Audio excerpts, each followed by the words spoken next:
related to his case.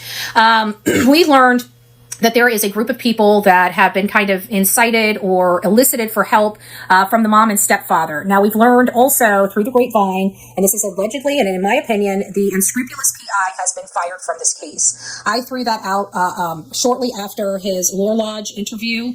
I heard through the grapevine that the family, especially after the photos of the back of their house started surfacing, was highly upset and asked the unscrupulous PI to discontinue services or not to speak on their behalf. I'm unclear about the circumstances surrounding it. All I know is he no longer represent or is a part of that from everything I've learned. Now, when I put that out a week or so ago, he came back and he wanted to call me a flop in a life and all this other, nonsense, projecting, not really defending the statement. He just wanted to trash me and, for reputational issues, but never really supported the fact that we've learned he's been fired, and since then has made no real comments about the case other than the RICO aspect of the case. Many of you know that me as well as other people have sued some people, and at the end of the day, I can't really talk about those discussions or anything going on with that at the advice of counsel, but he is a part of all of that because of how he's intimidated people.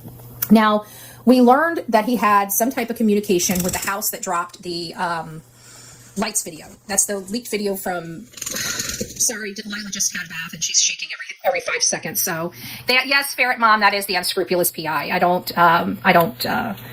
plug people on my channel, especially people that aren't good. If I plug you, you're a good channel, and I want my audience to know your name and know who you are, right? But long story short, he manufactured reports and he released a photo and doctored it. And then when he was caught, people were calling him out for putting the gray line.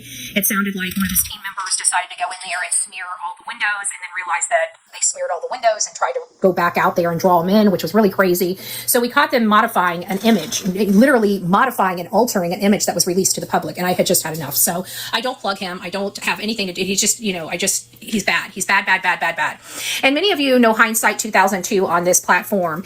And there was a lights video that was leaked by Nick Barris that a few people helped enhance. One of these videos was a person walking toward a car. I believe that was from that section. You'll have to look at Hindsight 2002 on this platform or on YouTube. I think she drops both in both places, so you should be able to easily corroborate this. Anyways, she was able to enhance the video. And when I say enhance, it doesn't mean anything on the video or the photo are altered. It means that they're, zooming in on certain aspects and utilizing highlights and lowlights and filters and exposure to lift certain things that you can't see kind of to the surface.